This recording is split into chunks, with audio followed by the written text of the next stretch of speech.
Annyeonghaseyo. Halo teman-teman cendekia muda. Kembali lagi bersama Dilis di podcast RHSC, Rahasia Cendekia. Gimana nih liburannya teman-teman nih selama berapa bulan ya kita libur ya? Buat teman-teman mahasiswa sama juga yang di SMA pasti seru nih liburannya nih. Gimana? Nanti jangan lupa ceritakan di kolom komentar ya.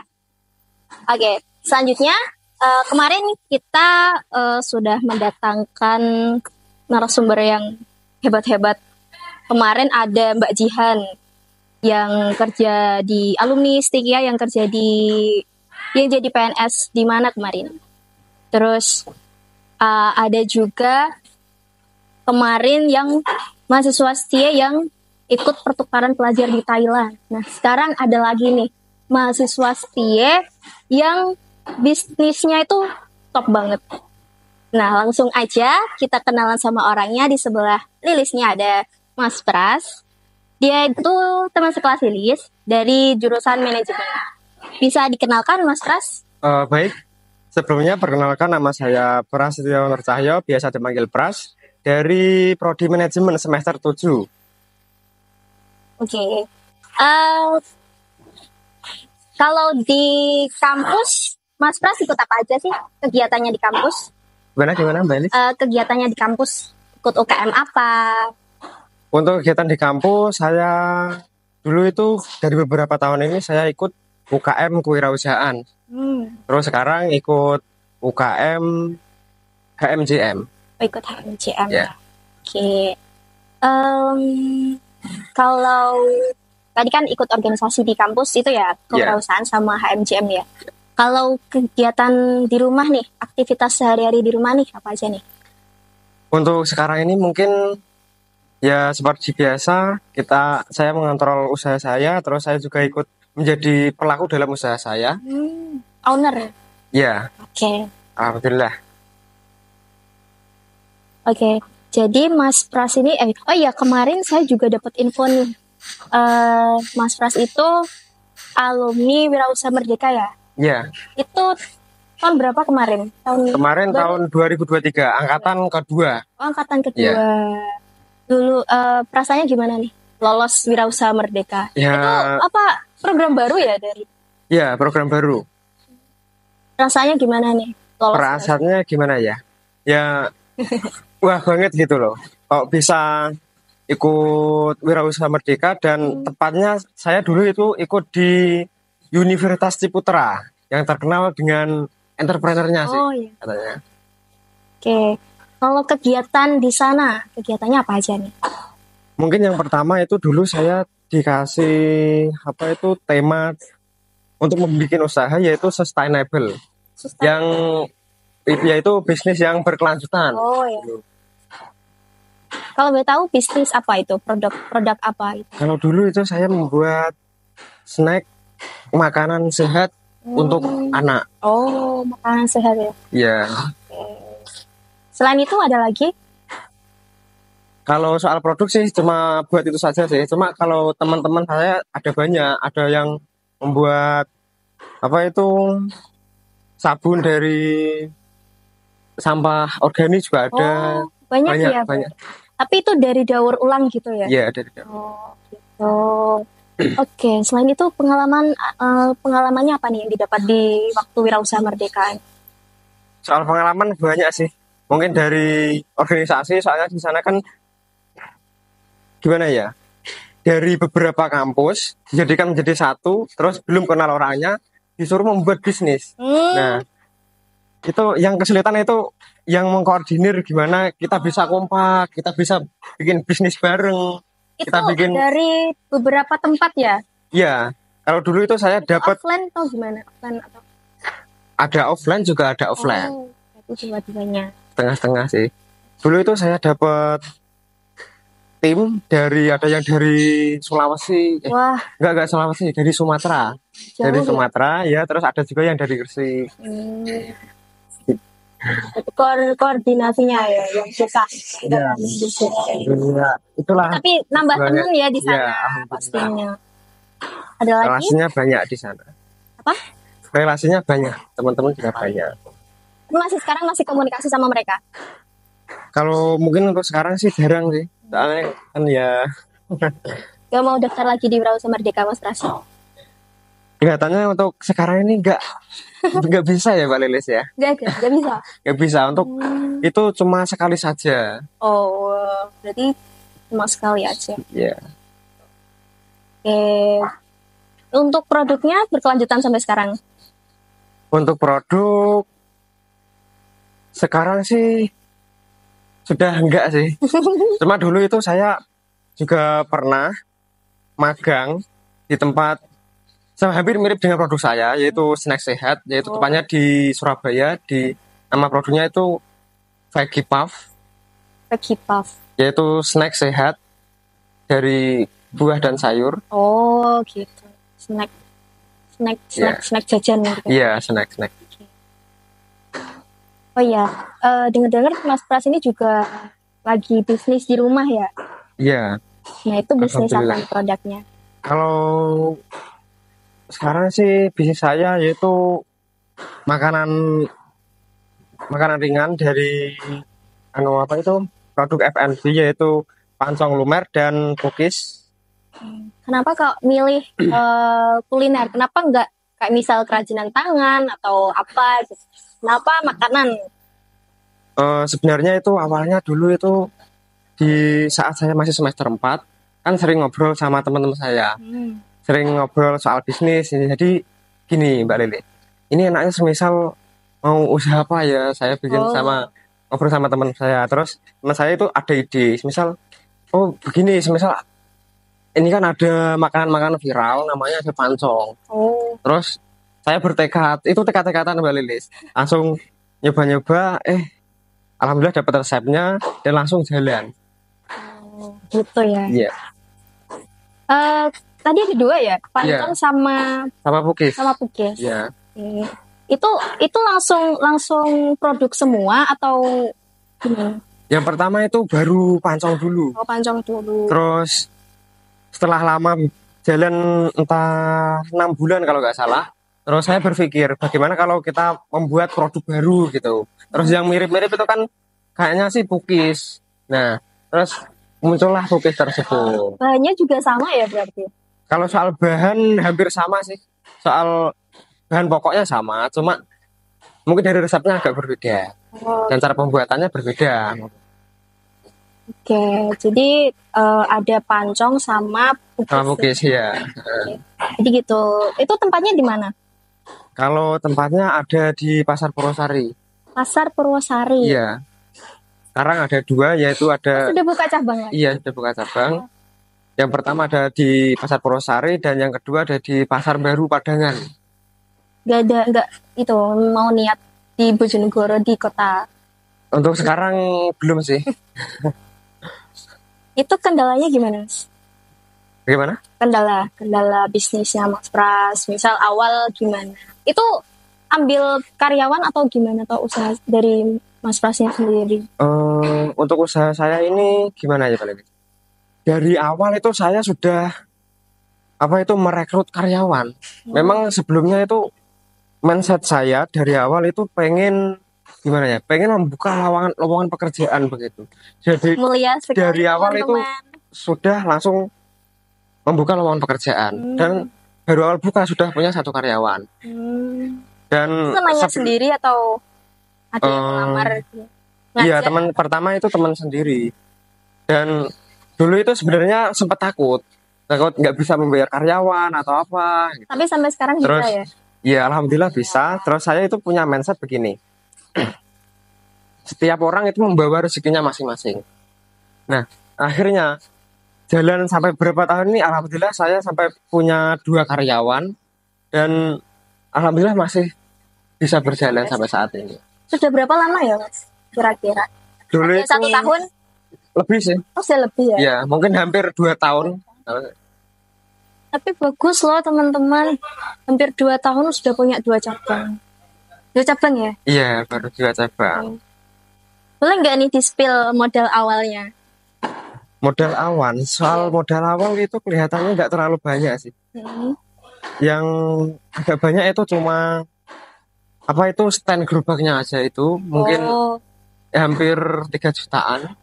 Soal alat mungkin 1 jutaan itu.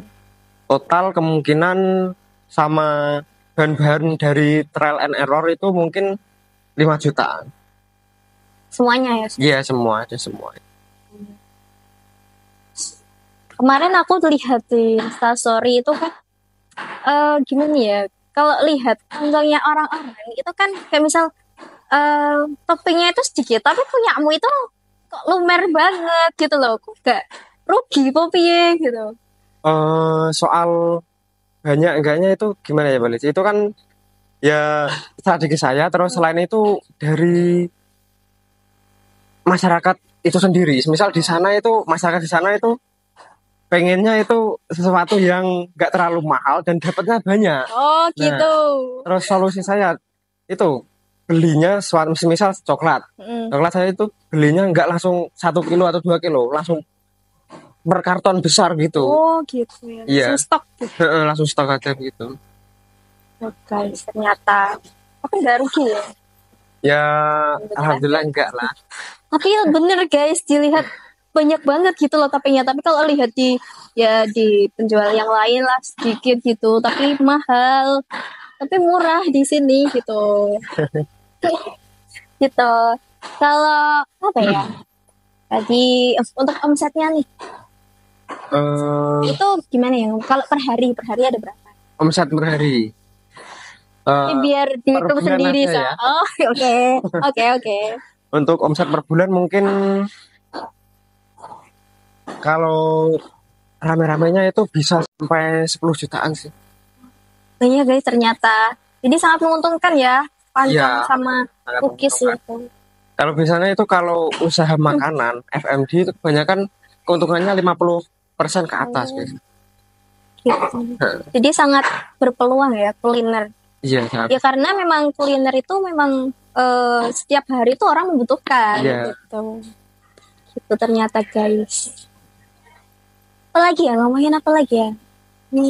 Tadi udah, oh ya ngomongin kan tadi kan tiap hari juga ada pelanggan, tiap hari pasti habis. Itu strategi pemasarannya Mas Pras itu gimana?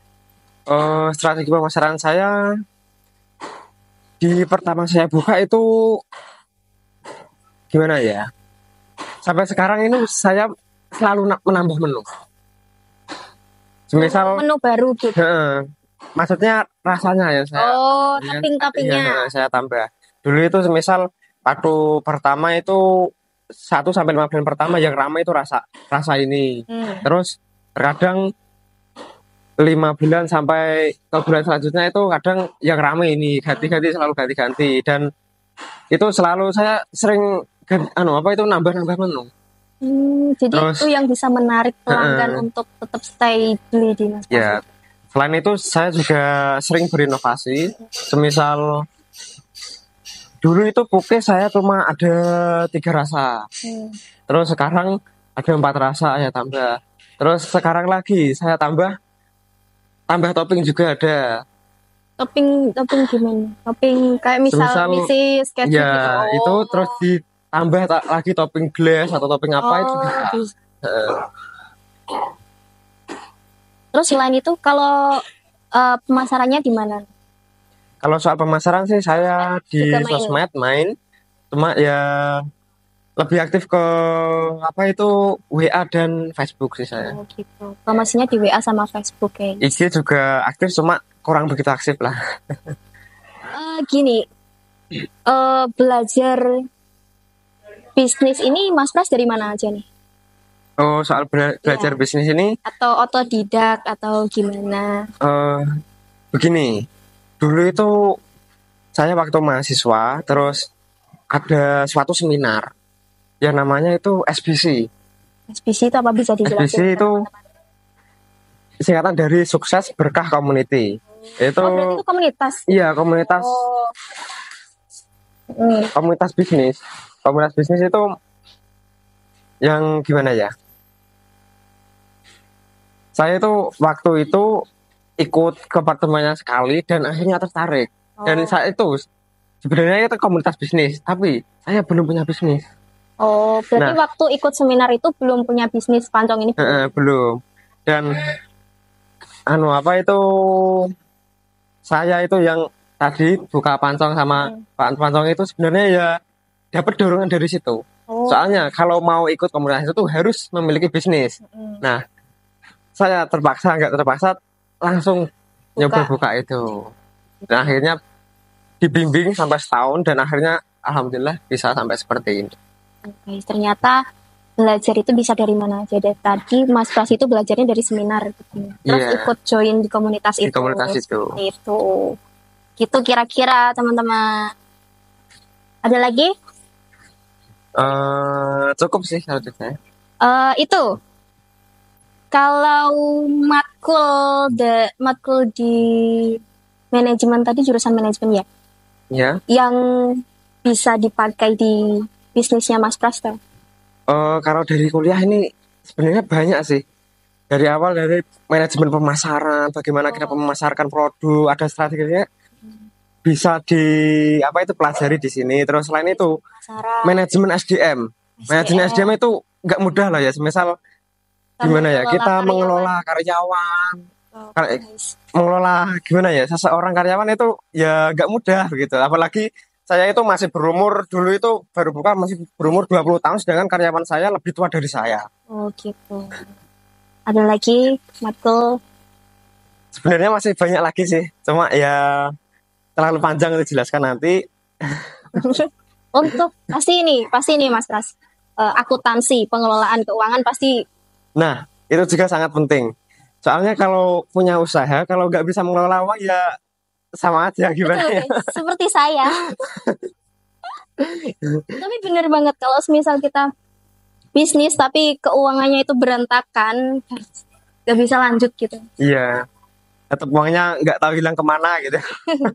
Jadi gitu teman-teman, kalau misal mau belajar tentang wirausaha di STIE tempatnya, kita dapat matkul manajemen pemasaran, manajemen SDM, dan juga pengantar manajemen, dasar-dasar manajemen untuk melakukan wirausaha itu bisa didapat. Ada juga matkul kewirausahaan ya?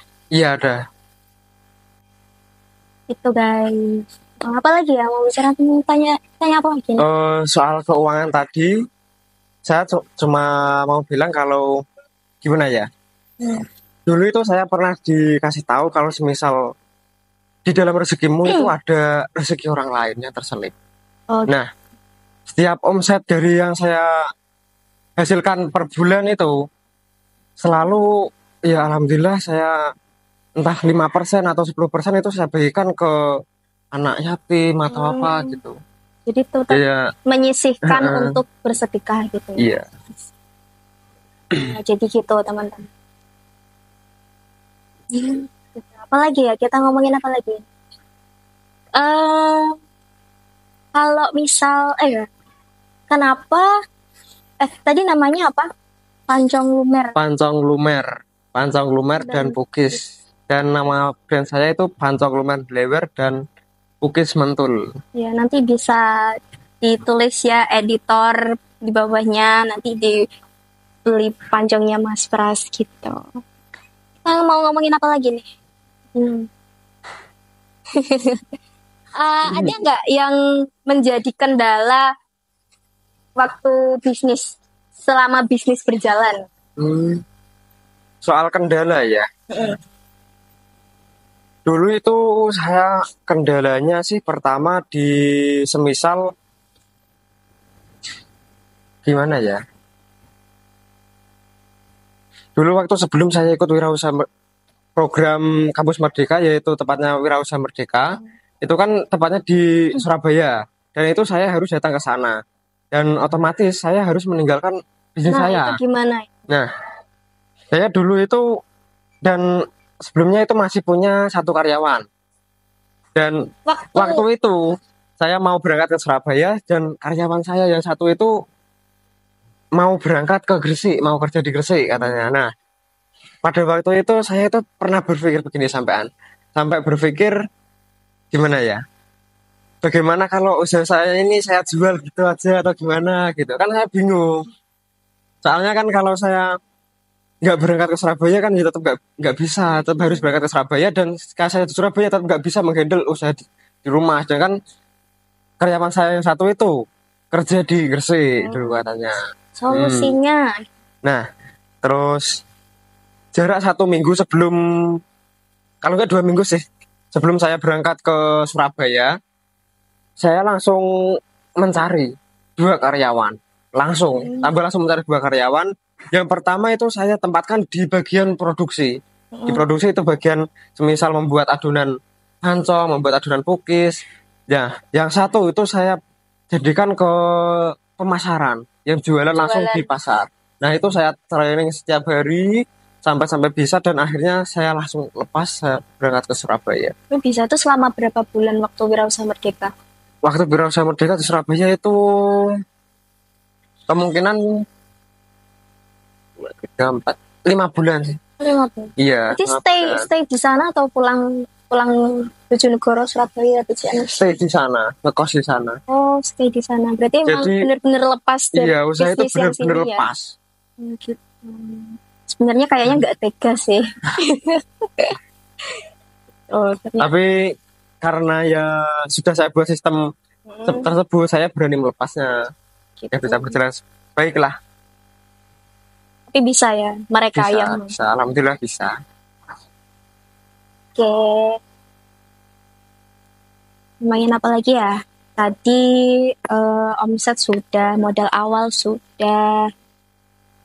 Terus tadi motivasinya karena itu ya, karena dari omongan teman-teman ya. Iya, ngobrol-ngobrol Tapi itu teman, terus awal mulai itu sendiri. awal mula langsung sama karyawan itu. Oh, sama karyawan. Iya, langsung. Itu langsung ngajak. Iya. Mas Pres punya pikiran gini nggak sih? Iso gak ya aku ngelanjutno, iso gak ya, maksudnya bisa seberkembang ini tuh, pernah mikir ke sana enggak? Kayak misal punya pikiran ke sana atau ragu untuk memulai. Apa karena tadi dorongan yang dari komunitas itu juga berpengaruh ya? Iya, dari situ juga berpengaruh. Terus sebelumnya kan tadi saya pernah putus asa karena saya mau berangkat ke Surabaya. Nah, setelah saya pulang dari Surabaya itu juga banyak ilmu yang saya dapat dari sana, dan akhirnya bangkit dan akhirnya punya 2 cabang. Oh, diterapkan di sini. Iya. Oke. Jadi ikut Wirausaha Merdeka itu dapat pengalaman yang banyak. Iya. Apalagi untuk mengembangkan bisnis gitu ya. Iya. Sangat Tuh bagus. guys. Jadi kalau semisal ada kegiatan apapun, seminar-seminar tentang wirausaha itu diikuti. Siapa tahu kita mendapatkan motivasi itu dari sana untuk memulai suatu usaha atau bisnis gitu. Iya. Gitu Mas Ras. Iya, begitu. Motivasi tanpa aksi juga. Ya, motivasi tanpa aksi itu akan sia-sia. Bukan Iya. seperti itu? Tetap kita harus